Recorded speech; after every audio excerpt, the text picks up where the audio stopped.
Welcome to Improv for the Podcast. On this week's episode, we're joined by Patrick Moody, who will tell us all about his improvisational journey. We'll play a couple games and, most importantly, learn how he improved his life. Let's hit it.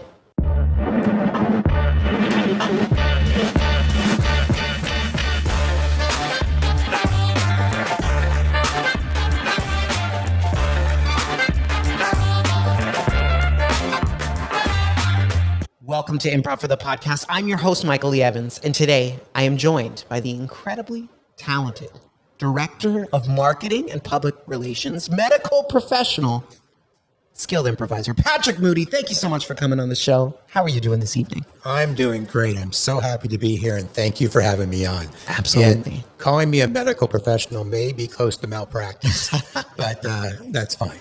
Well, in our brief conversation off air, I determined, in my opinion, you are a medical professional. Well, thank you. So I would take that designation. On this show, that is true. You are the second medical professional we've had on.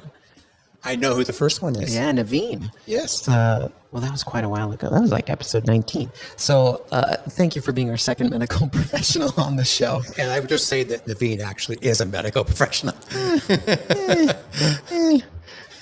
I've yet to see any proof. Besides me asking his favorite surgery. But Okay, that's right. That's right. Yeah. All right, Patrick. So before we get too far into things, I want to ask, what's your relationship to this old place right here, the good old IFTP? I started IFTP in November of 2021. Okay, yeah. And I'd been doing online improv. And before online improv, I was doing in-person improv. And I was really trying to find an improv studio that was doing in-person instruction because a lot of them still weren't. Yeah.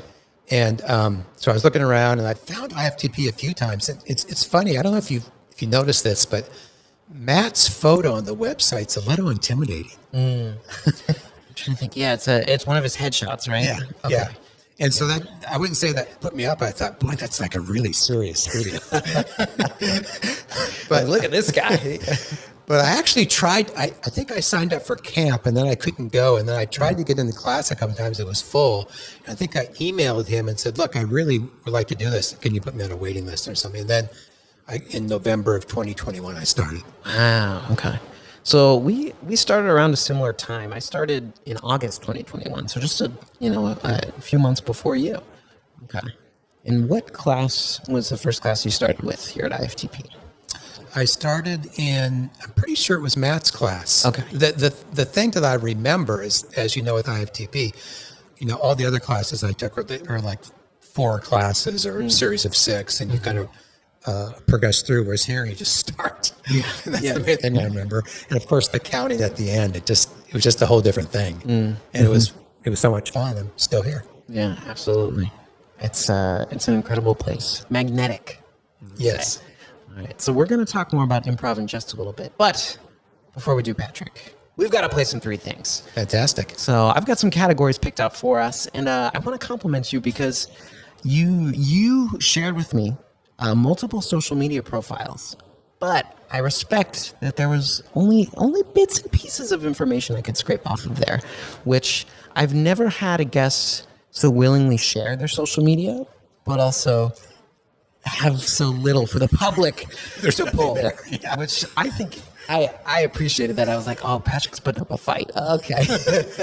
So I just mentioned briefly, as part of my job, I have to have all those social media profiles just for occasionally I have to use them. But as you can see, I'm not very active. Yeah.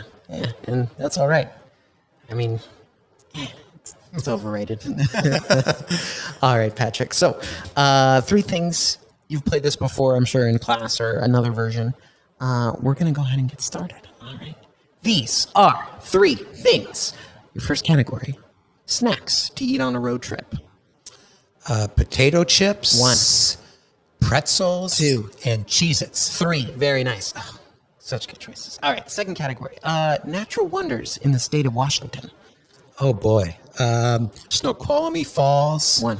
Mount Rainier. 2. And Lake Washington. 3. Very nice, very nice. The last category, digital marketing, vocabulary, or slang. SEO, which is search engine optimization. Ooh, thank you for the SEM, search engine marketing, too. and conversion. 3. These are 3 things. All right. Very nice, Patrick. Very nice. So let's go back to that first category. I just asked you about road trips because we've all been on road trips at one point in our lives. Do you have a favorite road trip that you've taken? Let's see. Actually, a long time ago, I'm from Washington, as you probably figured out. A long time ago, I drove from LA to Seattle, and I took about 2 weeks. Like one day, I drove 20 miles. Oh my goodness. And mostly along the beach. Yeah. So PCH. yeah. So that was great. Just because a lot of times when I go up there, I fly because I have to get there quickly. If I drive like in a day and a half. Yeah. So just to be able to do it leisurely and hang out at the beach was great. That sounds fantastic. I mean, I love, I've done that drive, but not in 20-mile increments. Yeah. But all the way up there. I mean, it's gorgeous just going through Northern California and then Oregon coast and Washington coast. Right. Just some beautiful places all throughout. Yeah. Wow. Okay. Very nice. And your snack choices, no complaints. Those are all great things to eat on the road. Now, with the pretzels, though, I'm going to get a little nitpicky. Are we talking like the pretzel sticks or the little pretzels? I prefer not the sticks, the things that are shaped like whatever they're shaped like. Yeah. Now, as a medical professional, I probably shouldn't have had 3 salty snacks, so I do feel a little guilty about that. It's all right. It's all right. I mean, if you combine Cheez-Its and pretzels, actually, it's a really good snack because you get a little cheese, a little pretzel. I agree. I agree. Stellar. And wash it down with this soda, which is also bad. But Well, the calories don't count if you're on the road. you know what? I actually agree with that. That's what I've heard. Yeah. 'Cause, you're driving, you're traveling, you're doing a job. So, you're eating, it just cancels out. I think that's a medical fact, actually. Okay. Glad a professional could let me know. Clinical studies have shown that. Put that out there. Yeah. So you endorse that fact? Yes, I do. Yeah. Perfect. Thank you, Patrick. All right. Our next category, I asked you about natural wonders in Washington. Because as you mentioned, right, you grew up in Washington. And you mentioned, it was waterfall, Pacoima? No. Snoqualmie. I was not even close. I don't know what Pacoima is. Pacoima is a place out in the valley. Oh, okay. There you go. Maybe I saw a sign. All right. So some waterfalls. Your second one was Mount Rainier. Gorgeous, beautiful. And then remind me your third one again. Lake Washington. Lake Washington. Okay. Amazing. Washington is a beautiful state. It's just, I took a trip up there a couple of years ago and did like a camper van thing, just kind of staying in all these different places everywhere. Yeah. And wow, Pacific Northwest. There's not a lot like it. Yeah. Yeah. Do you miss it? When you're growing up there, Southern California is sort of like Sodom and Gomorrah. Right. Yeah. And you don't move to Southern California. It's like there's something morally wrong with you if you move to Southern California. And I actually originally moved here to go to graduate school, and I really liked it. But then I wound up moving back to Washington eventually, and I really couldn't come to grips with the fact that I liked Southern California because I'd been raised that that's wrong. Yeah. It's only like a few years ago I came to peace with the fact I actually like Southern California better. And it's okay. And I think a lot of it has to do with the weather. I mean, everyone talks about the difference in the weather, but it affects how people live their lives and the lifestyle, kind of openness and that sort of thing. So, absolutely. So I love Washington. It's fantastic. I have family there. Prefer to live in Southern California. There you go. A converted Washingtonian right here before us. I don't think there's a ton of us, but there's some of us. Yeah, I think there's a few. I feel like nowadays, I don't know if there's more Californians going up there and then, well, maybe ruining it for the native Washingtonians. But that was a big thing, like 20 or 30 years ago, like no Californians. But so many people in Seattle now are from someplace else. Right. Since Amazon and Microsoft. And right, all the tech companies. It's really, I mean, it's at this point, it's not really a thing. It's more of a thing now, like in Idaho. Right, Californians or Montana. Yeah, I have a friend. She grew up in California. Now she lives in Idaho. Yeah. I mean, her parents moved her there. It's not her fault, but Yeah. there you go. Interesting. Yeah. All right. Our final category. I asked you about digital marketing, and you touched on this, but why did I ask you about digital marketing?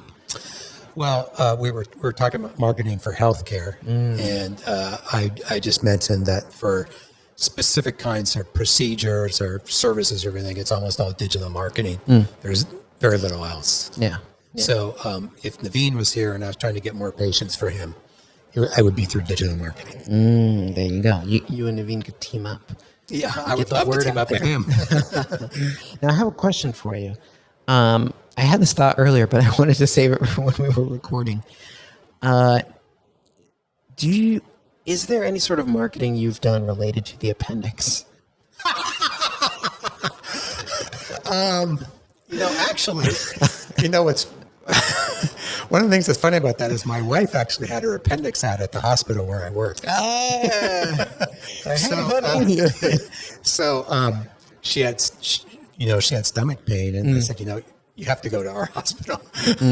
I haven't. So it's just that's general surgery, just so you know. And we don't market. We do general surgery, but it's not something you market that much. Sure. So I have to say the answer is probably no. Yeah. Except for experience in my immediate family. Yeah, that makes sense. I mean, it's one of those things you can't really plan for. Just sort of happens, and you go wherever you can go in the moment. I didn't ask, what generated that question, if I may ask? I think just talking about our conversation about mentioning insurance and hospitals before, I remember when my appendix, I started having the issue, and the first place I went to didn't take my insurance, so they sent me away. And I was like, geez, that's terrible. And I didn't know what was wrong yet. I just knew something was wrong. So I just remember my roommate at the time, he drove me over. I went into the front desk and they're like, I'm sorry, we can't help you. And I was like, oh, okay. I didn't know where to go. So we had to call around a number of hospitals. That's just awful. And eventually found a place. So that's why I was thinking about it. So they took it out, I assume. They did, yeah. That's why I'm here now. Yeah, good. Yeah, but that was an interesting weekend. That's what I would say. That's awful. Yeah. And, just a strange going somewhere and being like, man, we can't help you. Yeah. Interesting. That's another conversation. But I think my challenge to you, Patrick, talk to your team. Say, hey, most people have their appendix still. They won't forever. How do we get them to know this is the place? That is a great idea. And when I explained to the president of the hospital why I'm embarking down this path, say, I was talking to this guy at IFTP. and he'll say, you're talking to someone at IFTP, then just go for it. Yeah. It's obviously a brilliant idea. Yeah. All right. Well, thank you for hearing me out. Because, it's an untapped market. It's brilliant. That's all I can say. Everyone is a customer. They just don't know it yet. Right. That's the thing. That's fantastic. But they've got, not me, but a lot of folks out there. To tell you the truth, I'm embarrassed I hadn't thought of it myself. No one has. Just me right now. All right, Patrick. So thank you for listening to my pitch on appendix marketing. We're going to go ahead and shift our focus to, of course, the reason why we're both here, improv. So I want you to think back to the first time in your life where you learned about, saw improv. When was that for you? I actually remember it quite vividly. So about 20 some years ago, I was in Chicago in business, and we went out that night to Second City, and I was working. So this is a whole different thing, but I used to work for HBO, and HBO used to do a lot of comedy. Yeah, and we went Second City, and I thought it was really funny and really fun. But I didn't really realize it was improv, But I just remembered it was really fun. So about 15 years later, I'm back in Chicago, and this time I'm at a conference, and it's like a healthcare communications conference, and they have all these breakout sessions and everything. And one of the breakout sessions was about improv, of all things, at a healthcare conference. I mean, we're usually not known for our sense of humor now. Sure. And I went to it, and it was just so much fun. It was really fun. I remember the game the guy played. It's a game I've never played, which is that he had to leave the room, And the group of us decided what office he was running for. Oh, And then he wow. came back into the room and we would ask, and it couldn't be something obvious like president. It had to be like, I don't know, assistant director or whatever. Right, something And obscure. then you would ask him questions and then he would just answer them like he knew what he was talking about. But he had to figure out what office he was running for. That was the game. Oh, that's fun. And it was put on by this advertising agency and they had this one guy who had improv experience. So I went up to the agency president after the presentation and I said, do you do this like for organizations? He goes, oh no, but that's not a bad idea. Yeah. And, Matt does he does. Yeah. And this whole executive improv thing was sort of, I think kind of getting started then. This is maybe 6 or 7 years ago. Yeah. So when I got back to the office, I was looking around for and I really had a hard time finding something. But in retrospect, it probably was a really bad idea to do it for management at my hospital. But then I couldn't find it. I found like one place, but they weren't really doing it. So I thought, well, maybe I should just try to do it myself. Sure. So I tried to find one that was sort of nearby, and I found a place in the San Fernando Valley called the Improv Trick. I don't know, it's a small improv. And I still remember the first time going there because there's like 9 people there. And he asked you, why you're here and you're all uncomfortable. Like this is really scary and everything. And everyone says the exact same thing. Like, I want to get out of my comfort zone and I want to try something new. In my case, I thought in public relations, it might help me think faster when I had to deal with an issue or something. Sure. Although I realized now that's not the point. Anyway, so then that's how I started. And that was like maybe 6 or 7 years ago. And then during the pandemic, he kind of closed down. And so I did online classes with the Groundlings, which actually online. Have you ever done online? I did a little during the pandemic. Yeah. I personally am not a fan. Yeah.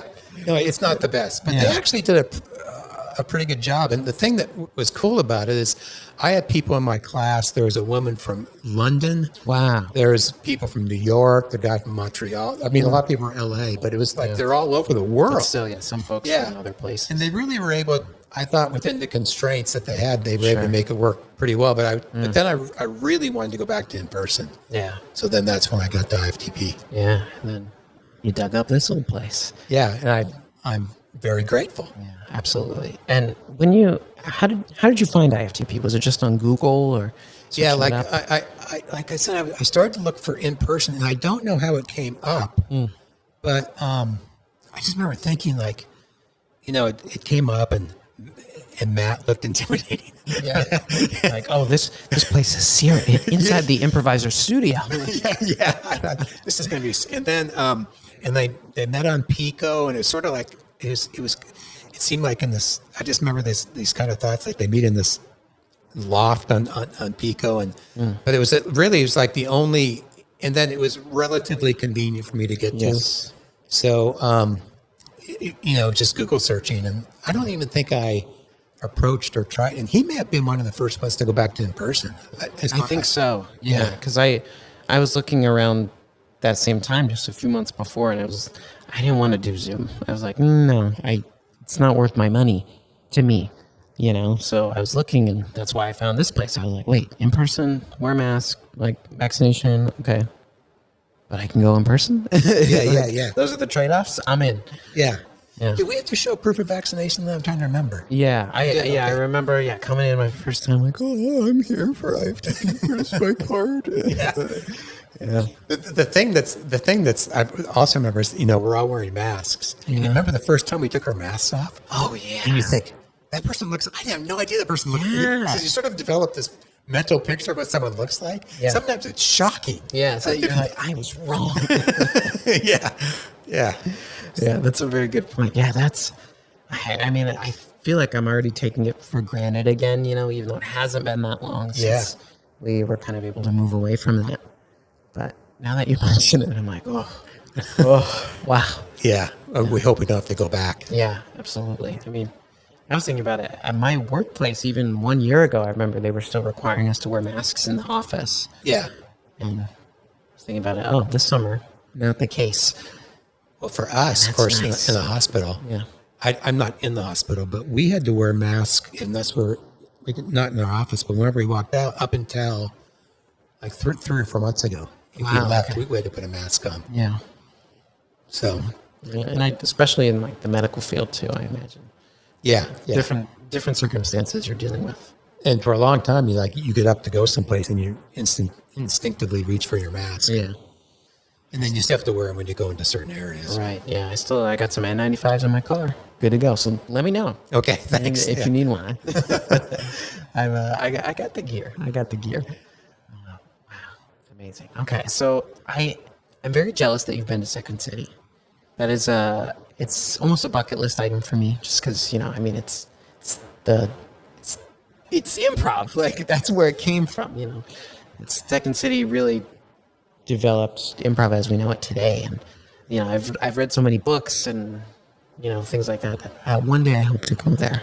It was great. Of course, it was great. Actually, and I forgot to mention that at the same conference, I don't know if it was the same year I found the improv, session I went to, but at the same conference, either that year or a different year, they had a huge session with Second City doing improv stuff. Wow. Which was hilarious, of course. Did you attend that session? Yeah. Oh, it was one of like the big sessions where everyone goes. I would have gone anyway. Yeah.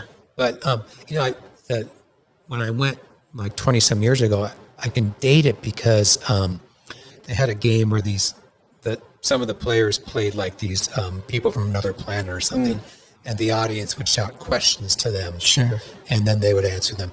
And the question I shouted out was, will we find weapons of mass destruction? Oh my! So that was that was obviously right to lead up to the Iraq War. Yeah. So I can figure out that was the exact date I was there. Yeah, the context. You know what the answer was? The guy said, "Yes, if we look here." That's clever. I still remember that. Clever. Oh my goodness. I thought it was pretty good. Yeah, that's pretty good. Yeah, it stuck with you. Yeah. Way to he turned that back on us. That's good. That's good. Wow. So when did So I guess I'm trying to think. So you were exposed to improv, 20 so years ago, all through work related, and then it reached a point where you wanted to start investigating and looking into it yourself. Growing up, were you interested at all in performing? Was that a part of your life? Did you do music or theater, anything like that? No, actually, I wasn't. I never thought about it. I wasn't interested in it. Can't hold a tune to save my life. No musical talent whatsoever. So no. And when I started doing it, I hadn't even thought about performing. I just did it for those other reasons, acquire a skill and try to do something different. Yeah, you thought it would maybe help with work and right. Stretch yourself a little bit. Right. It's interesting, but you stuck with it. Yeah. You started at let's see, the Improv Hook. Is that what it was? Nope. The improv trick. Trick. Yeah. There it is. All right. So you started at the Improv Trick back in San Fernando Valley, right? Yeah. And you kept pursuing it. Even through the pandemic, you're like, I'm going to find a way to make this work and coming out of it. So what were those initial first few classes or sessions like from what you can remember? Well, you learn a lot of the basics, the yes and don't ask questions. Yeah. Be specific. I think and I found this in every, both with the groundlings I was doing and especially here, it's just such a supportive environment. And I really like that. The thing I really liked, and this was from the get-go, is sort of the teamwork. Part of it, how you support one another. Yeah. And I got to realize that's a big part of it. And one of the things I remember from early on is there's certain people there, and this is true, I think, in any improv, who are really there to try to be funny. Yeah. And sometimes it works, sometimes it doesn't. Usually it doesn't, in my view. You want to. It turns out to be funny for all these reasons, but sort of when you try to be funny and that's your objective for going there, it doesn't really seem to work. And so the whole thing was like a lot different than what I expected. I think what surprised me is just it was way more fun because I thought, okay, I'm going to try this thing, and once I take these 4 classes, I can say, okay, I did that, and now I'm done. But I keep coming back. So. Yeah, you're still here, and you've taken classes at a few different studios, right? The Improv Trick, Yeah. the Groundlings, right, during the pandemic, and now IFTP. Have you noticed between those three different, let's say, studios, right? Any differences in philosophy, would you say? Well, some are kind of silly. It's I don't know. I don't know if it's philosophy. The Improv Trick. The owners. He's a guy named Bill Schott. Chott. If you Google him, he's done some TV work and stuff. He's very. And to his credit, I'm trying to figure out how to say this so it sounds right. He's very concerned about not offending people and not using offensive language and that kind of thing. Whereas Matt, you can say whatever you want. Yeah, at this studio, well, we offend everybody. That's one of the differences. I'm fine with either way. Yeah, sure. I totally understand. Differences in approach. But it's like but Bill was like, really, you had to be really careful. Yeah. And of course, the other studios would have like set classes, like the Groundlings. I think there were the classes of either 4 or 6 sessions, and you do like Improv 1, and then you move on to Improv 2 and Improv 3, and that kind of thing. Whereas here, I remember Matt saying here it's more like a gym membership, and and the Improv Trick, the Groundlings not so much because it was virtual. The Improv Trick, you do build community because a lot of people you kind of move through the progression. Yeah. But it's not super structured because it's one guy and he would offer a class and then maybe nothing for a few months and then offer another class. Whereas here, you really build much more of a community because you see a lot of the same people. Yeah, every week. So that's a big difference. Yeah. And it's something that's it's just fantastic. Yeah. And the other thing, and I know you've talked about this on the podcast, is just the wide range of ages, demographics. Yeah. I represent the older end of the demographic, and there are young people and all different kinds of professions. And so it's really unusual. I don't know how many places you go that have that kind of thing. Yeah. Not, in my experience, not a ton. Yeah, which is something I think that drew me in as well. Just from my first class, I was like, wow, this is cool. Yeah. This is like all sorts of folks here, which is just interesting, and it's more fun because whatever is being brought into scenes, there's so much more variety and life experience differs, right? It's because I do this for work, or I'm a little older than you, I'm a little younger than you, We're all bringing something unique to the table, and that influences your work, right? Your scenes, your references, your choices that you make. Yeah. And that makes everything more interesting. The other thing I think that's interesting, and we were talking about this before, is that, when you find out what someone actually does, I'm just like, you're just so surprised. Yeah. And the example I usually use is Jamie. Because I said to him, Jamie, if someone gave me 10 guesses as to what you did for a living, a lawyer would not have been one of the not 10 at all. guesses. Not at all. And so it's just you're sort of delighted by that guy's an ophthalmologist. I never would have guessed that. Yeah. Which I think is kind of amazing. Mm-hmm. Yeah, and it's always sort of a fun reveal, I think. Too. Yeah. You're like, oh, you do that? Wow. Yeah. So unique. One of the fun gems to learn about your classmates. Yeah. Yeah. It was like first we saw their faces, and then we learned what everyone did. Right. Yeah, it's really great. So what class are you in right now, currently? Saturday morning with Matt. Saturday mornings with Matt. Okay. Yeah. Okay. And during your time here at IFTP, have you been in classes with some of the other teachers? Have you mostly stuck with Matt? So my regular class is with Matt. I will say I'm a sort of a Matt groupie. Sure. I understand. And I confess to that. I've taken classes from almost everyone because like makeup classes. I live kind of far away. It's a little tough for me to get here during the week. But if I miss a class, I will come during the week.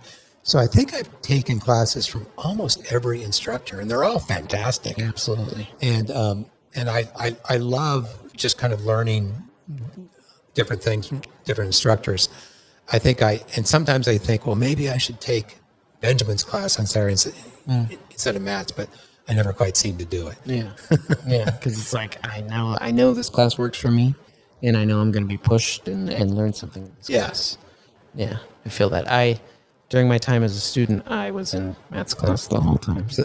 Oh, good. I feel better. Yeah, but through makeup classes, I did. Yeah, and I went to Ava's, went to Jamie's, went to Ben's. I've never been to a Liam class. I have. Fantastic. You've seen the other side of the curtain. Yes. Yeah. I mean, he's such a student. I remember actually his podcast, if I may digress a bit. Absolutely. He recommended some books. I've read one of them, and I have the other on my nightstand. There you go. Which book did you read? I read Improv Wisdom. Okay. And then the other one, there's one by a Stanford professor. It's Improv Wisdom, and I can't remember the name of the other one. I think Improv Wisdom was one I haven't read. Can't remember. I've read the one by the Stanford professor, and the other one's on my nightstand. Okay. So I'm sorry I'm a little vague in the details. No, not at all. I don't remember, and I was there. So I remember the name Improv Wisdom because I was like, I hadn't heard of that one. Because I've read a few. I'm not on Liam's level. But I spent a little time in the pages of improv, if you will. But I got to circle back and get to that one. But he is such a student of improv. Yeah. I think of him as like a professor. Yes, yeah. With his students. And I love that persona for him. Yeah. Like Professor Clancy. Yeah. That's how I picture him in my mind. But fantastic. All right. So during your time as an improviser, what do you think are some areas that you've grown in as a performer, as an improviser? Yeah, if we want to talk to areas I haven't grown in, it's probably a longer list. Because I just kind of the running joke in our household is I'll come home after a session and my wife would say, well, how was it? And the standard line is, I don't think I was the worst one. But I'm probably being generous to myself in that. When you start out, you don't know anything. I think I hope I've gotten better in sort of being patient in a scene. Like because when you first start, you go and you have to say something everything's fast.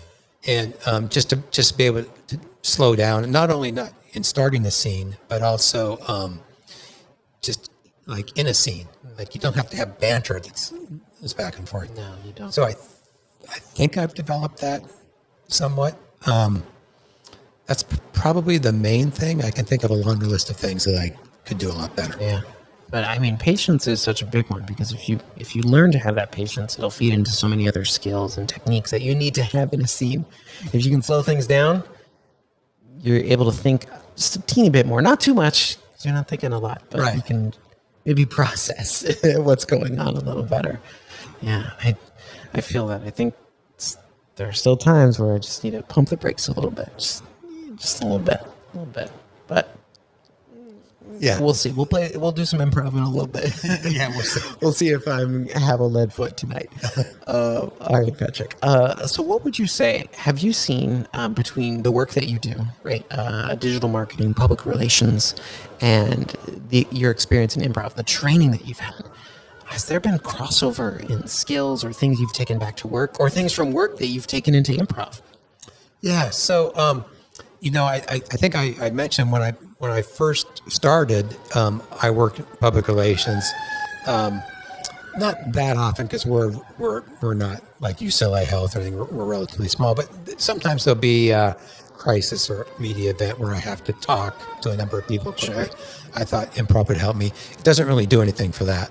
It's not bad or good, but I just learned that that's not really like an important transferable skill, right? And that you want to gray space and make stuff up, which Probably not in most situations. situations. Probably not supposed to. Yeah. I think the way it's helped me the most is how much joy it's brought to my life, and so and I think some of that just sort of carries over to other areas. Yeah. So as far as like technical skills, I don't know that it's helped me that much, even though I remember talking to Jamie about this one time. And I was saying, I just don't feel like I'm transferring my improv skills to work. Like it's I'm feeling it. And he goes, well, He goes, like with me, I feel like it helps him to be more present at work. And so, so I thought, okay, I'm going to try to be more present at work. But as you know, you can be in these meetings where someone's droning on and on and on. And I'm thinking, okay, I'm going to try to be, I'm going to try to be present here. It's hard. And I can go for a few minutes. Hey, yeah, that's good. I try. I mean, I'm sure for you this is also true, but a lot of things are online meeting wise, and it's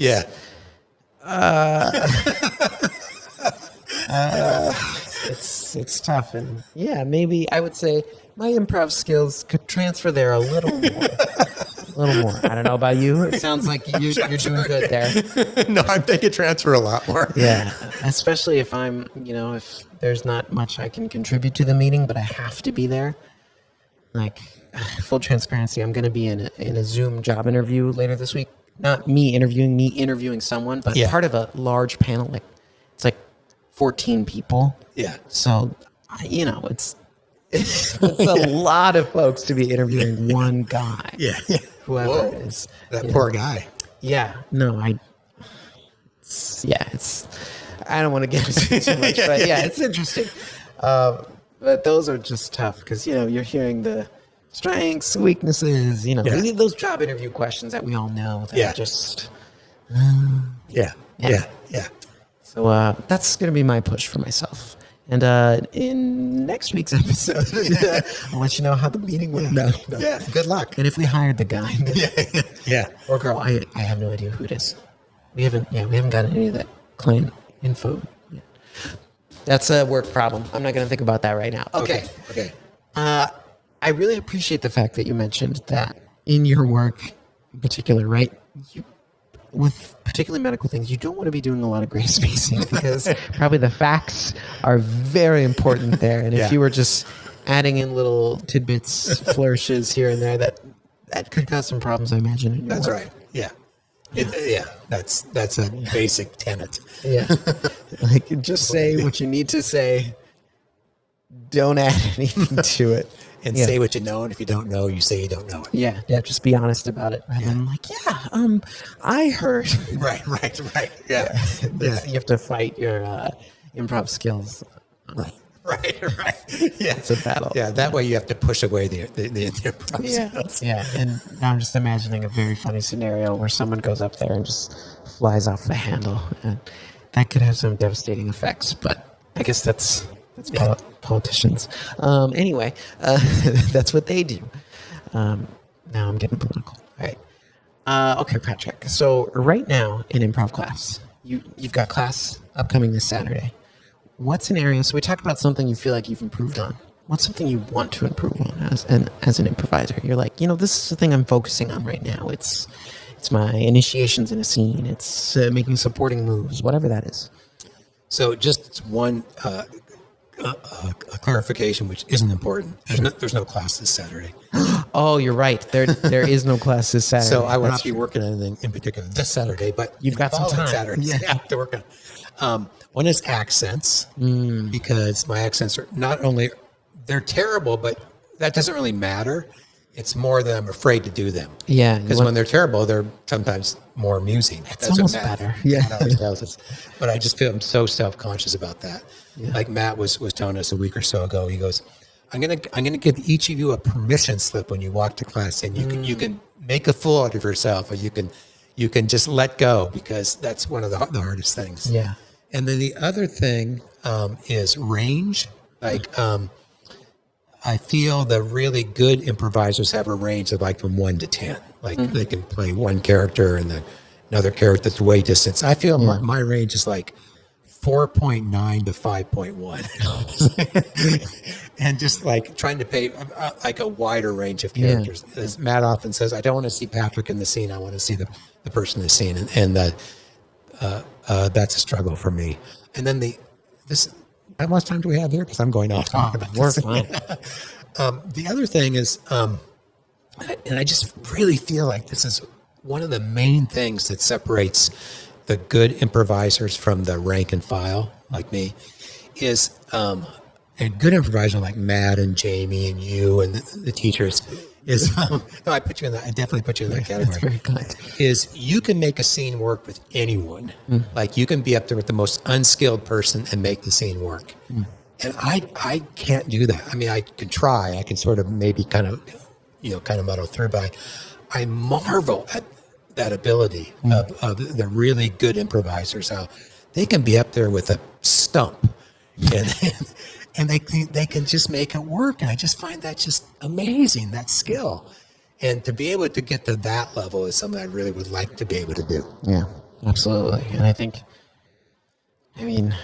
from what I've seen of others, I think that just comes with time and really just whoever that other person is up there, your partner, just making them feel supported. Because even if they're, like you said, just kind of a stump up there, it happens, especially if you're new or inexperienced.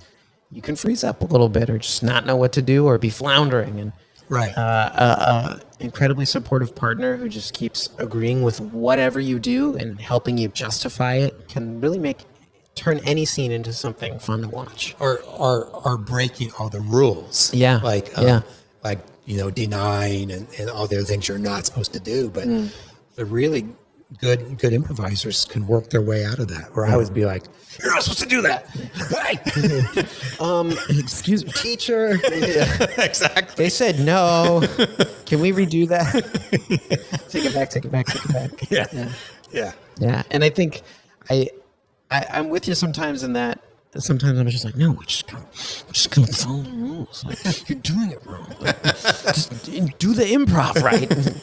But at the end of the day, with improv, you got to have a little bit of flexibility. Yeah, a lot. Yeah, because at the end of the day, it's two people getting up there and making it up. So you never know what's going to come out. Yeah, and like I said, I can make those scenes work, but the difference between the like if we had a series of those and there were the sort of the professional improvisers and me, when I went home and my wife asked me how it went, I'd have to say I was the worst one today. That's okay. We all have our days. We all have our days. All right. So Patrick, I want to push you on something. Let's do an accent. Oh, right now. Your pick. I got the permission slip from Matt. He sent it over a few minutes before you got to the studio tonight. He said, you know what? You and Patrick, you're going to do some accents.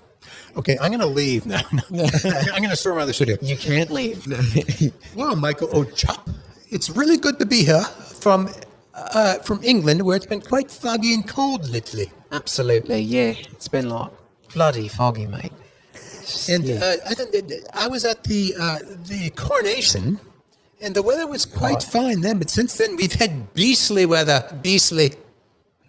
Dare I say, such beastly weather that we've had. That's quite true. I didn't see you at the coronation. Were you in front of the stage or watching on one of those giant screens? Well, this may come as surprise you, but I actually had a food cart there in the street. Fish and chips. It's my specialty. That's quite an incredible thing to have. I'm so sorry. I missed you. I would have loved to pick up some fish and chips while watching the next monarch. We all know their name. I believe it's Charles. I believe his name is Charles. Right, yes. I'll be honest with you. I don't actually care about the royal family. Well, I can't say I do, but I have to tell you. He stopped by for some fish and chips. No. You did? The King of London. The King of London stopped by. You've got to put that in a sign on your card. Well, I thought about it, but I heard he had some intestinal difficulties the next day. Ooh. It was a bit of a scandal. I pray the king doesn't find your Yelp page. I haven't checked. I wonder if he posted. Blackout! Thank you. You did it. You jumped in there. We did a British scene. Love it. I think my version of British changed like 2.5 times. So I realized that was like, I wanted to match you, and then I lost a little bit. So this. I think you had a bit of Cockney at the beginning. I did, yeah. And then I was like, wait, yeah, we're a little fancier now, so I gotta shift a little bit. It used to be better, but it's all the same, right? Well, thank you for pushing me on that because Absolutely. I do need to try it. Yeah, I find it fun because I think, and this is what you mentioned, like I will always be down to hear, like, do a game with an accent or watch something with an accent because it's always it's pretty much gonna be like the person struggles or they're amazing and there's no in between. Right. And I love either version. Yeah, yes, yes. And I'm gonna enjoy it because at the end of the day, I know what you're trying to do, so I believe it. Even it's like if that person is stumbling. Yeah. And so I'll always root for them. Be like, yeah, because even if the person is stumbling through it, they're still trying to do it. Which you have to respect it. And in class, I know I've done this thing. My accent, like you're just saying, it changes like 5 times in the scene. Like, are you someone else? It's like, oh, you moved. What happened? All of a sudden, I guess you've been spending time in a different part of the country all of a sudden. Yeah, it's like, oh, you're from the southern area now. I see. Interesting. Yeah, I love that. I love that. All right. So I got a couple more questions for you, Patrick, and then we're gonna play some games. Great. So my second to last question for you. What would you say so far, and I think you've touched on this here and there, has been the impact of improv in your life? And that can be outside of work. That can be outside of class. Or it can just be class itself. So, I think the main thing, as I mentioned, is just the joy it's brought to my life. Yeah. Now, I actually have a pretty good life. I have a wife I love dearly, and I think she feels the same way. But I think she does. Okay, I hope so. And, I've never met her. I'm basing this on nothing. And I have a nice job. I have a good boss. I have a lot of things to be thankful for. But improv has brought this sort of new dimension. It's just so much fun. Yeah. And there aren't that many things in life where you are like just in that moment, which in improv you have to be. You can't be thinking about other things when you're in a scene, and that's really fun. So sometimes I kind of amaze myself. I think I'm thinking about improv a lot because I think about it a lot. Yeah. Like, I spend a lot of time thinking about improv. Like as Matt says, the best scenes you have are the ones when you're driving home and doing your head. Yeah. There's that, but also just like this whole thing about accents and stretching myself and reading these books, and it's not like on this self-improvement kick. I just think it's just really fun. Yeah. And it's like as an art form, although to say I'm practicing an art form is also a bit of a stretch, but it is an art form for those who really do it. But I just think it's so interesting. Like anyone can do it, and there's so many like nuances and parts to it that it's just I've become obsessed. That's how it changed my life. Yeah. And I think what I'm picking up from what you're saying, and I just thought of it like this, and this is like a personal belief I guess that I have, is like, I think it's important for us as human beings. It's like you have your family life, what that looks like. You have your career, your job, right? But it's important to have, I think, at least one thing outside of that that's maybe separate from those two things that you can still enjoy. That's because you need to have something removed from work. Yeah. And, even though you are a member of a family, you're still an individual as well, and need to have something that helps build that identity, right? And I think for a lot of us here on IFTP, that's improv. That's the work we get to do here week in and week out. Like, there's that whole idea of like the third place. Right. But there also needs to be a third thing, like a third group or community or, something that you're involved in and invested in and wanting to learn about and spend your time with. I think I know for me it's here. And it sounds like it is for you too. And like that's sort of like what hobbies do for people. There's a fair amount of research how hobbies are important. I think of improv as a hobby. Somehow I think of it as something different. But it kind of has the same beneficial effects, I think. Yeah, because I think with hobbies, I think of like you have to like go to the you buy like, oh, new thing for my hobby came out. You have to buy like gear or equipment or something like that. Where improv, you physically have nothing. Right. Every time. It's just you have to get involved somewhere with a group or something like that. It's different in that way. But I think and now my mind's going crazy because I'm like, oh yeah, we need hobbies because we've done such a good job of like automating and making life easier that Yeah. we need to find different ways to fill our time, right? And as humans, we need to find fulfillment because we're not spending all day churning butter and milking cows and, getting water from the well 20 miles from our house. Right. So Oh, thank goodness. we have to find that thing Yeah, yeah. to help give us something to keep going for. Yeah. That's so improv, the new well. That's how we can describe it. That's perfect. Do you as a medical professional endorse that? Yes, I do. As a medical professional, as a marketing person, no, but as a medical professional, yes. Good. Okay. Well, we'll work on the marketing professional side of things. Okay. All right, Patrick. I have one final question for you, and thank you for sharing that, by the way, too. Yeah. You as an improviser, right? We are in July. It's almost August, though. Oh, gosh. 2023 is going quick. Let's say maybe by the end of 2023 or going into early 2024. Yeah, yikes. What are some goals or objectives or just things you'd like to try or accomplish within your improv work over that time span in the next, let's say, 6 to 9 months? Yeah, it would be those things that I talked about, and there are three of them. They're accents, range, and not being myself. Yeah. And if I had to like rank those, I think like not being myself is probably the main Priority one one, because I feel like I go into a lot of scenes and I'm kind of like the same same person all the time. Yeah. And whereas again, first of all, my wife just for on the record, she's crazy about Matt. She talks about Matt all the time because she's been to a lot of shows. Yeah, he's sure. so funny and everything. Like what about me? I was He's in the show. okay. But he can have so many personas. Yes. and Yes, he everything.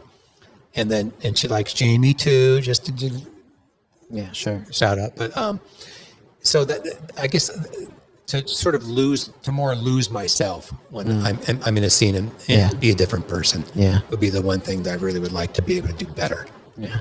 And it's the way I once heard it said, I don't remember who, or maybe I read it somewhere. It's like with improv, it's not that you're being yourself in every scene. It's seeing what bits of yourself you can apply to each character. Oh, yeah. Because Yeah. no matter what, right? Whatever character you're assuming in a scene, it's going to be influenced by you. Yeah. You're that character's point of view because it's all based off what you already know. Right. And that's it. Right. You only know what you know. Yeah. So even if your range is you're at 10 on the like the side of that range, you're still going to see bits of Patrick in there. That's true. It's true. And I think for those other things, they'll fall into place as you work on that. Like with accents, if you get that range down first, that'll help build the confidence, and you'll just be like, oh yeah, this character, this part of the range does accents, so we're doing accents tonight. Yeah. I'm going to be Dutch in this next scene. Oh yeah, like, right? Whatever that looks like, you're just going to go for it. So I think that'll come, and you'll get there. Well, thank you. I hope that's true. I think so. I guess we'll find out. I guess we'll find out. I want to see at a press conference, just bust out a character sometime. Tell the truth, but bust out a character. Which accent do you think I should use in the press conference? I think you should have like a spinner and then just have a bunch of accents. That way you cannot prepare at all. Yeah. And it'll be so much more interesting that way. That's a fantastic idea. Get up there, French I would accent. try Go. Okay. Yeah. Okay. I will do that. Yeah. And then it'll go out on the internet. It'll go viral. It could really raise the profile of our hospital. Absolutely. For all the right reasons. Yes, exactly.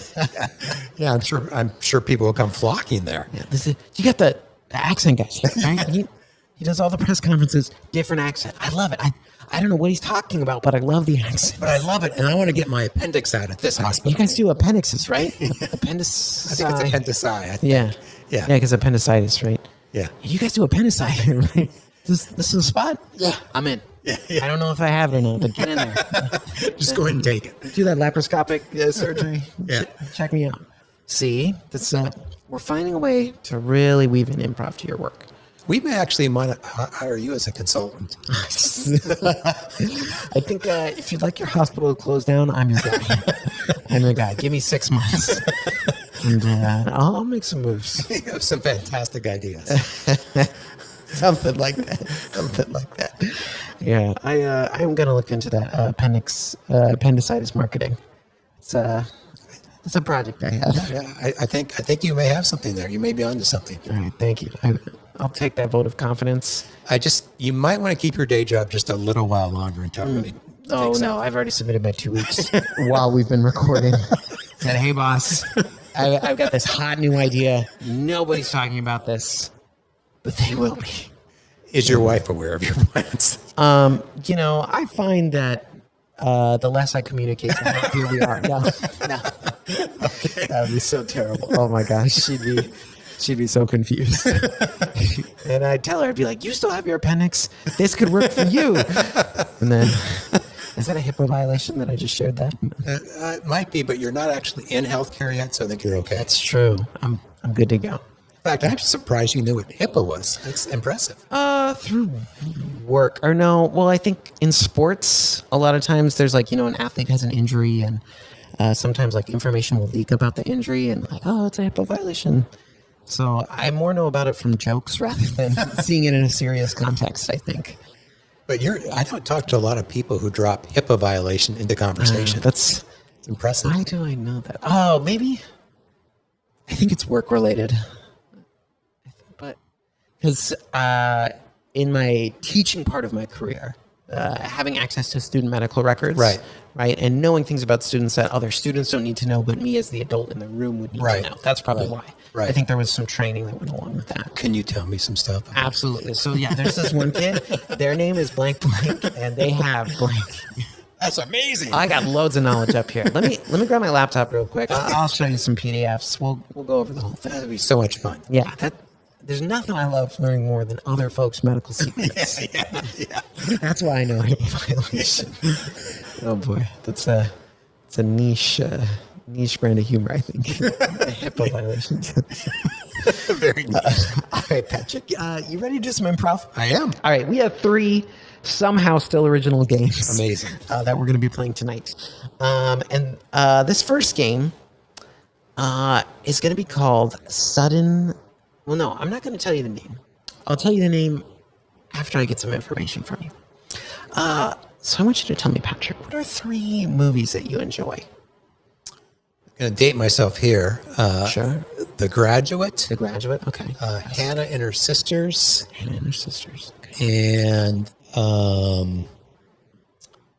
a Woody Allen film, which Hannah and Her Sisters is, but another one called Bananas. Bananas, okay. I want you, Patrick, just pick one of those movies for me. Of those 3, if you had to watch one tonight, which would you watch? I would watch Bananas. Bananas. Perfect. All right. So we're going to take the film Bananas, and you're going to create the sudden sequel for the film Bananas. And what I need you to do is that you're going to describe to me the sequel to Bananas that's in development right now. I need you to pitch it to me. I'm not hungry. I'm an excited audience member. But you need to convince me why I should come see the sequel to Bananas. All right. And, I'll let you go. You'll explain the film, and then I'll black us out, and I think you're done. So, there's a sequel to Bananas. Oh. It's fantastic. So, you may remember, or you may not, but the Woody Allen character in Bananas was the head of a South American country, but in the end, it didn't work out. Well, in the sequel, he becomes president of the United States. Oh my gosh. It is fantastic. And there's a scene in Bananas where he has a decree where people have to wear their underwear on the outside of their clothes. Well, he imposes a decree as president of the United States that people have to wear their pants on the upper part of their body and their shirts and everything on the lower part of the body. And of course, there's an outcry. Yeah. And there's there's turmoil in Congress, and there's press conferences, and his advisors are advising him against it, and it's hard to believe it turns into it's not a comedy. What? It's a drama. Oh, it's very serious. Genre change. Yes. Yeah. And it is gripping because you don't really know what's going to happen. Or like when people first started wearing their shirts and everything on the bottom, they're tripping and everything. And it seems funny, but it's That really sounds hilarious. But it's really not that funny because like people are falling into rivers and like, you know, they're tripping when they're crossing the street. And there's this like countries in turmoil, which is it's hard to believe our country could be in turmoil. This country? Yeah, I know. It's United amazing. States? Yeah. The very thought of it is just ridiculous. That sounds hilarious to me. Yeah. So maybe dramedy is the right word because sometimes when people fight, it's kind of funny. That's my favorite genre. Yeah. So anyway, I don't want to tell you the ending. You have to come and see it. I gotta come check this But out. I would just say that Woody Allen has a love interest. Just think of Titanic, if I can give a little clue away. Yeah. And and then the thing that makes it really, really gripping is I know I'm not even supposed to talk about Woody Allen for several reasons. It's all right. They I believe they shot this before the allegations came out. Yeah, that is true. Yeah. But anyway, so it's just like there has to be a creative arc. I don't even know what creative arc means, but I know there has to be one. Yeah. And the creative arc, the tension just ramps up as he becomes more entrenched in his way. Wow. He issues more decrees, like people wearing eyeglasses, they have to wear them in the back of the head. It just goes on and on. Like when you're driving a car, you have to be in reverse all the time. Oh my goodness. And he has a vision for the country that this is going to be good for the country. Yeah. It's a little bit hard to. I don't want to like. You've got to see it. Yeah. You've got to see it. You got to see it, and actually, it probably sounds a little ridiculous, but it kind of makes sense. Yeah. Watching the movie. Yeah. And so there's a lot of turmoil. He becomes more and more isolated, kind of like in a Nixon sort of way. And there's there is a break-in. They try to work in a lot of stuff. Like there's a break-in at a hotel. There's these things called the military papers that someone steals and is released. Yeah. There's an overseas war. They kind of like try to work in a lot of stuff. Yeah, a lot of stuff movie, that's from the U.S. history, or that was maybe topical at the time when they shot the film. Right. So there's like some historical fiction kind of stuff, which is really like. Oh, I love that. Yeah, and I think it's educational. Too. So there's drama, there's comedy. I'm like, what else could you want in the movie? What else? Sounds like it has everything for me. I just have a couple questions about the film. Sure. If you don't mind. Oh, well, I mean, I can only reveal so much, but I have to be kind of oblique. Sure, you're under contract. Yeah. What's the name of the film? Banana Sequel? Well, actually, the name is Avocados. Bad Woody Allen. I know. Bad Woody Allen. Yeah, because there's a whole thing about pits and yeah. Okay. Don't say no more. Yeah. Say no more. Yeah. One other question. Besides Woody Allen, are there any stars in this film? Just to really get me in the door. Well, I don't want to be name dropping here, but have you ever heard a guy named Harrison Ford? No. Yes. No. Yeah. Oh my gosh. Yes. Oh my gosh. And MS. Does that mean anything? Meryl. It rhymes with sleep. Oh my gosh. No. Yes. Meryl with Harrison with Woody? Yes. Say no more. Yeah. Say no more. And the Titanic person, whose name I can't remember. DiCap. Well, him, but Cameron. also like, who's the female lead? Oh yeah. She plays Rose. Winslet. Oh. Kate. Yes. Yeah. Well. Don't now. Winslet. If people found out I was Ford. Allen. It's supposed to be revealed at the premiere, so if they find out, I won't say anything. You promise, please, because my job is on the line. Thank you so much for sharing about this film. My excitement, before I was just like, oh great, another sequel, but now I'm in. I bought 2 tickets already. I don't know who I'm taking with me, but I mean, it's good that you got them. Yes, because they're gonna sell out. Yeah, it's gonna be huge. They're gonna sell out. Blackout. I like how you pitched that movie to me. You're like, it's not really a comedy. It's more of a dramedy. I was kind of all over the place there. I loved it though.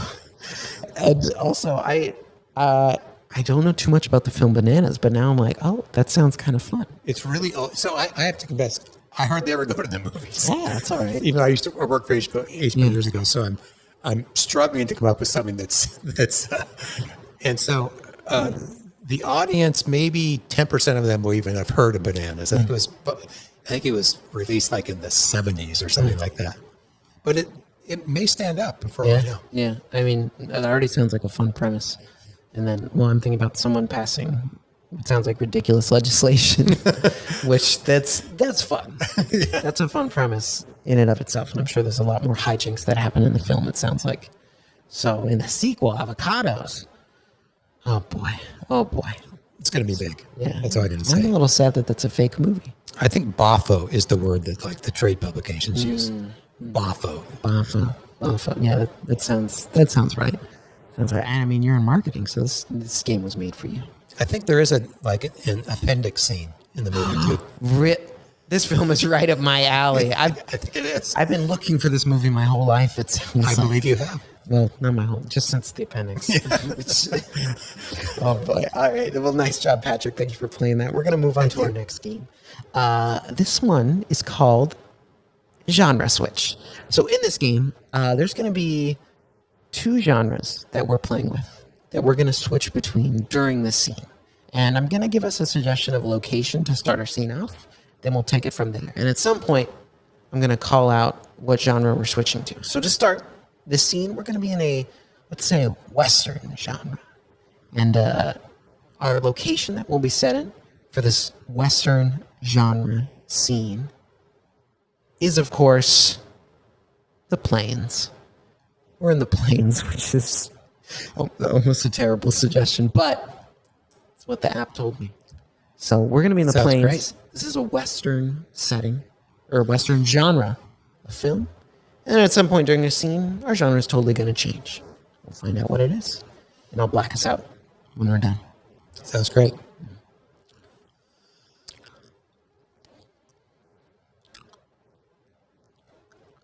Shoo-wee.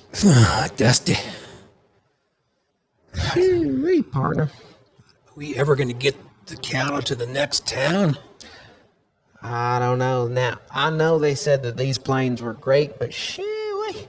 We've been traveling now for 2 weeks with this herd of cattle. And I'm trusting you to navigate us through. Dusty, I got to tell you. I told you I was a good map reader, but I'm kind of starting to lose confidence. Lose confidence? I'm sorry. Well, Cletus, you're the only one of us that can read a map. You know I ain't no cartographer. I have a way with the animals here. Dusty. You're our guide. Dusty? You're our guide west. I got to ask you a question. Sure, Cletus. I'm feeling a little nervous, but go for it. What's a cartographer? A cartographer is, it's a map man. Oh my goodness. Ain't you a map man? Well, I thought I was, but I'd never heard the word cartographer before. Anyway. Fiddlesticks. Cletus, I thought you were a map man. Shit. You see that tree over yonder? I do. I see that tree or yonder. Where the dust is coming up? Well, on the map, I thought that was a river. I thought we were going to have water. And there ain't no river there. So obviously, well, the dust doesn't look like water to me. Genre switch. Shakespeare. That's that. I must say, I believe that is not a body of water. Hither. Pray thee, do tell, if that doth not a river, thy cattle shall not last the night, shall not last the fortnight's journey hence. Hence, and thereto, and therefore, the king will have our heads. If I were a cartographer, I would hence lead us through thy land, guide us through these plains, and rescue us from such a fate that man not ever know. Pray tell. I must say, I doth told thee that I was a map person, which I believe is a cartographer. And I doth confess that I say doth a lot, and that I don't think that I am a real map person, and thus we are in a, how you say in Shakespearean language, bind. Aye. Cletus, you must make it plain. Did thou put on a mask to join our humble crew in this wayward westward journey? For thou do not seem to be one who knows the map. I am unmasked at this point, Dusty. For I so badly wanted to join the troop that I posed as an expert in maps, and doth is not. Back to Western. Oh boy, Cletus. I trusted you. I trusted you with my life. I trusted you with my herd's life. If we don't ever make it to Rancher Longbottom's farm, this may be it for us, brother. Dusty, I've been on this planet a long time, and I'm not planning on leaving now. We're going to find a way. I'm telling you, we're going to find a way. As a matter of fact, I have an idea. Them cattle can smell water a long ways away. Instead of us hurting them, let's let them hurt us and see what happens. Black Oh, that was great. That's by Shakespeare. So now you know why I need to. When you said that, I was like, oh boy, you don't know what's coming. I was like, oh man, I'm gonna make you do two accents, two different voices. That was fantastic, and my Shakespeare is so bad. Oh, it's so fun though. I loved. And just for me, I was like, what's two like opposites? And I was like, Western Shakespeare, great. That's what we're gonna do. And then, so I have to tell you, right. My wife and I on Friday night are going to Improv Shakespeare. Oh, it's a great show. You've seen it? Oh, it's so much fun at the Largo, right? Well, they're doing it at the Ford Theater. Oh, okay. Yeah, which I've never been to the Ford Theater. I always wanted to go. So. Yeah, that's right next to the Amundsen, right? It's the one that's by the Hollywood Bowl. Oh, okay, over there. So, that's Mark Taper. Okay. You can be honest with me. Are they as good as I was in this scene? They're not. Really? Yeah. Well, I So expect. you might actually be disappointed. Just don't tell your wife. Yeah. I won't. This will come out after that, so she'll realize it afterwards. Yeah. And I will applaud because I want to be polite, but of course, I'm sure that they probably aspire to my level. You don't want others in the audience to realize that they're getting a lesser product. Yeah. Okay. It's good to know. Absolutely. Yeah. Thanks. Yeah. Thanks for that. It's your cross to bear. Yeah. It's oh man, it's a good show. It's a good show. Great. A lot of fun. I've seen him twice. Oh, great. And Great. both times it's a hoot. It's a hoot. Oh, good. I'm a big Shakespeare fan, so I really enjoyed his work, all that. So if if at any point you've ever read any Shakespeare, you'll enjoy the show. Yeah, and I've seen all the big plays. Now, so yeah, and they'll crack some references, or they play with a lot of the tropes from Shakespeare. Poison, death, lovers, all that good stuff. So it's fun to see. Yeah, I think there's a part of me, I was like, one day I would love to do improvised Shakespeare. I need to study more, obviously, to get to that level, but I think it would be so fun to try. Well, I think after this last scene, I'd say you're there. You're right, we're ready. Yeah. I think we're ready. Yeah. We'll just, that same scene we did, we'll just keep doing that scene. And people won't know what to do.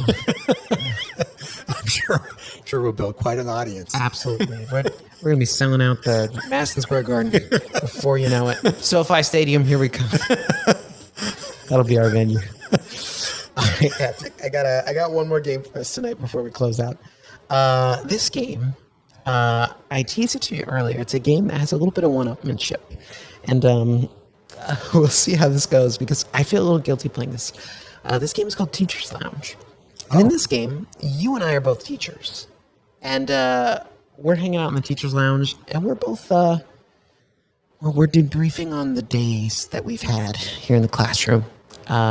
And our job in this game is just to kind of slowly one-up each other about who has had the worst day here at whatever school we're at. So any questions before we get started? No, sounds great. Yeah. All right, so this game is called Teacher's Lounge. Patrick and I are teachers. I'll wax out when we're done.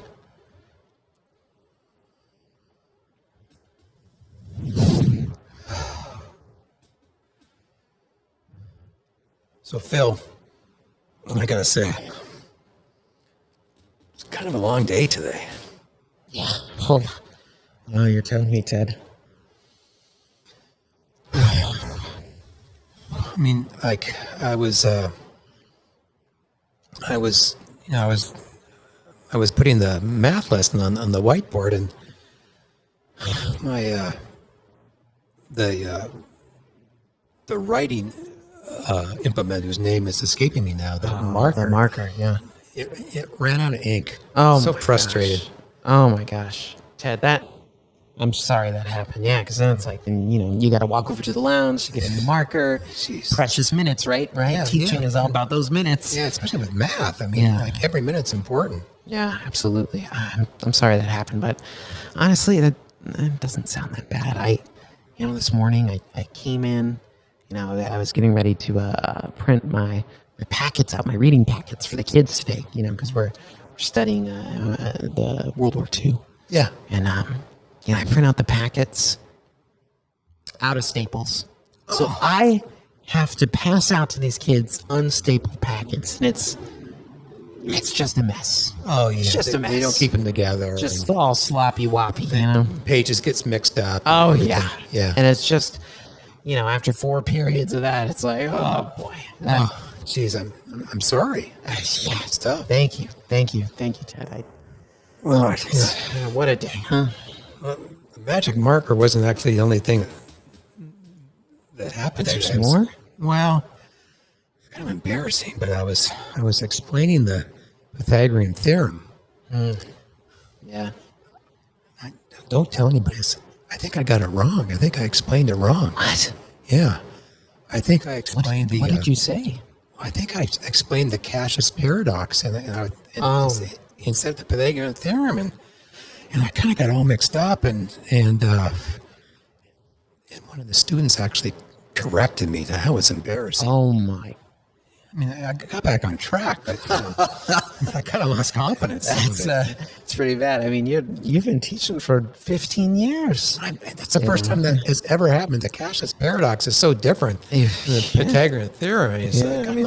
I think my mind was kind of wandering. Yeah, that's pretty bad. Yeah, I mean, I admit. Yeah, that's pretty bad. But actually, had something worse happen.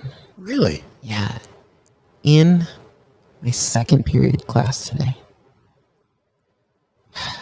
I've been trying to wear these more orthopedic shoes because we're standing all day teaching up at the board, walking around. Been getting some lower back pain anyway. The orthopedic shoes I got, the laces are just so long on them, and I try and knot them up every day, but a kid actually was walking by, stepped on my laces, and I tripped in front of the whole class. And how embarrassing! I mean, that second period, that group, my second period, that's a tough group of kids. You let one thing slip and you lose them for the next 45 minutes. And we didn't finish our unstapled reading packets after that because I slipped. So not only did I trip, but my kids didn't finish their lesson, and we're gonna have to catch up tomorrow. Jeez, what a sorry, man! My spoken sequence out the window. Yeah, I got a nice little stinger on my right knee here. Could have been. I mean, it could have been your appendix or something. So I guess you can be thankful for that. Yeah, I guess it could be worse. Right? It could be worse. Yeah. Well, those weren't the only things that happened to me today. I have to say. Yeah, I was. when I was in, this is actually my third period class. I guess it was Wow, just right after. yeah, right after years. I was trying to explain the law of infinite numbers, Of course. which is a little complicated. Yeah, yeah. And all of a sudden, I hear like this little sobbing in the corner, and the Wilson girl. Yeah. Yeah. She's so sweet. Amy Wilson. Yeah. Yeah. Yeah, good kid. She's crying, and said, "Amy, is everything okay? Do you want to step outside?" And she said, "No, I'm fine." But she just couldn't control herself, and she just started talking about how her parents used to make her lunch, and they're getting divorced and everything, and they don't make her lunch anymore. And then kind of picked up, and it turned into this huge therapy session in class. Oh. The kid said, "My parents were fighting," and then someone said, "Well, my dad's having an affair," and I lost control of the class. Oh my gosh. Yeah. And all the kids were crying, and then Yeah. the principal happened to walk in right at the end. Everyone's sobbing, talking about things, and I'm up there trying to love infinite. I'm kind of standing there helpless. Yeah. I look like a fool. Yeah. So I mean, I was able to explain, but Yeah, still. that period couldn't end fast enough. Yeah. And the way our principal is, it's like, let's hope, I'm pretty sure I got there's something in my phone. Yeah, you might get written up. Yeah. It's a bummer.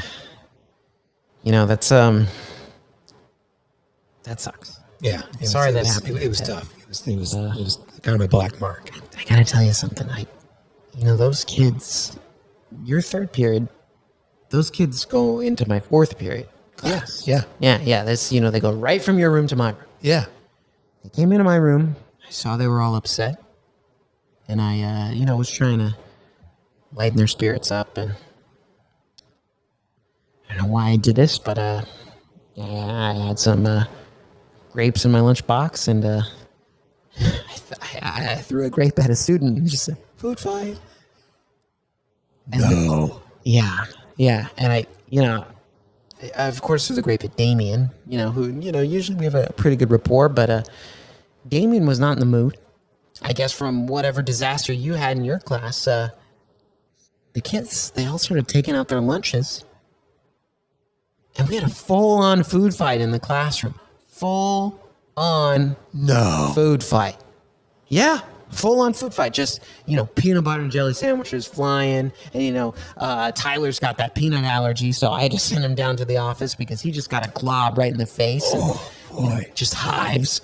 And it was a disaster. I mean, the computers in the classroom ruined because of all the food just flying around. There's Cheetos in the keyboard. And What a mess. there's just milk everywhere. And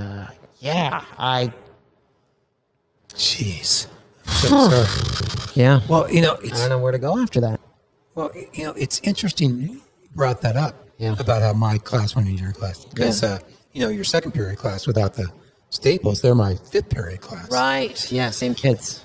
And they came in and they seemed like a little edgy. Like I kind of thought something was wrong. I didn't know, what had happened in your second period, but I was kind of trying to calm him down. And then, Tyler, Yeah.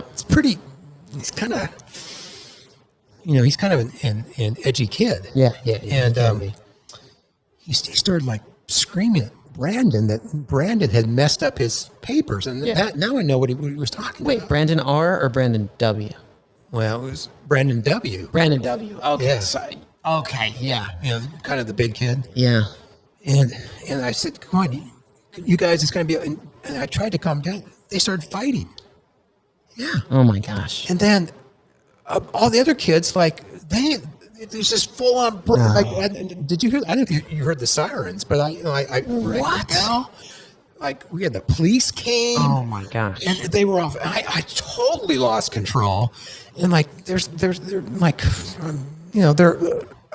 there were 4 kids who were taken away. And did you see the news crew out front? No. Yeah, the media showed up about the brawl at our school. Oh. And they were sticking In your class. Yeah, and they were sticking microphones in my face, and it's just That's embarrassing. oh, it's embarrassing.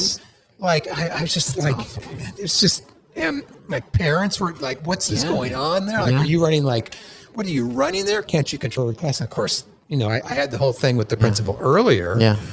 And then this, I mean, it was easily the worst day of my career. Yeah. Yeah. That sounds pretty bad. I feel like you might be in trouble here at this school, but I'm hoping that they kind of, I'm hoping the principal will think it's just one of those things like, complete brawl, ambulance, hospital. I mean, it just happens. yeah. I have something to tell you. It's something that's kind of worse than that. During that brawl, I was on my prep. I didn't have students at the time, so I was walking down the hallway and I saw what was happening. And of course, some of that brawl in your room spilled out into the hallway, and myself and the PE teacher, we both got involved. And amidst the chaos, I accidentally punched Coach Smith.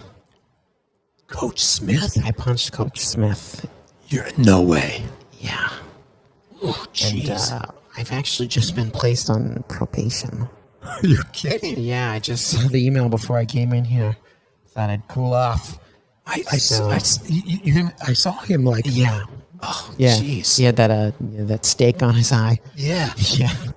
I was kind of wondering what happened. That was my bad. I just, in the heat of the moment, there was so much going on, and I punched Coach Smith. I don't know what I was thinking.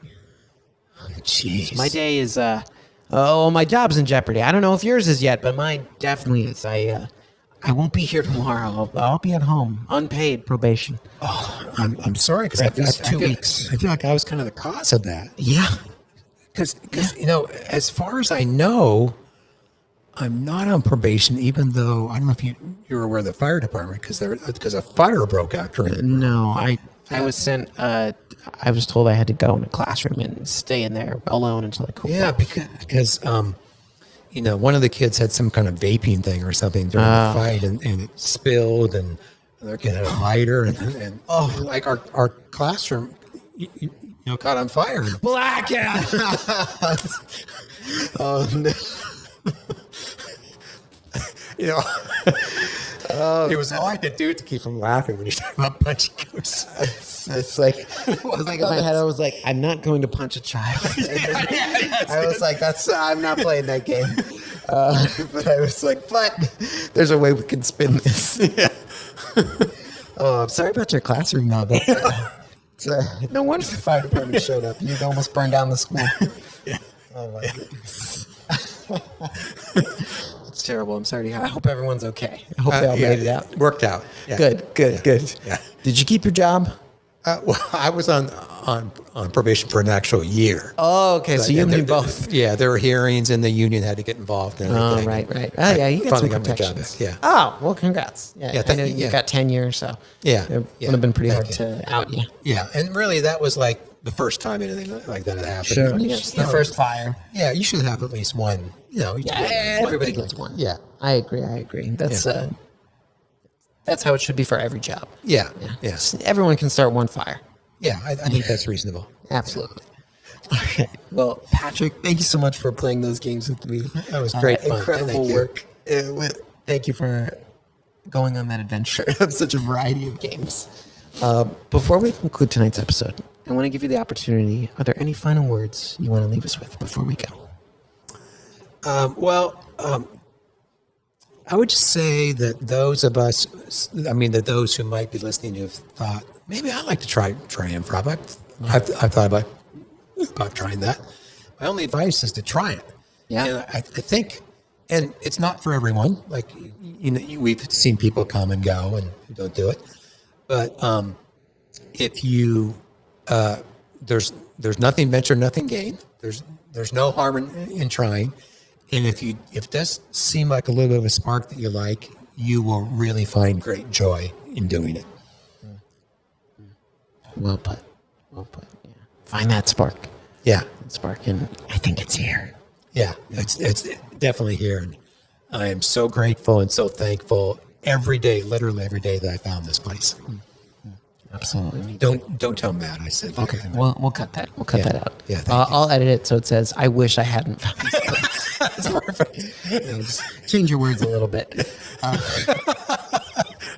Okay. Well, Patrick, thank you so much for coming on the show, sharing your wisdom, your experience, your medical professionalism, and everything in between. I so enjoyed getting to play with you.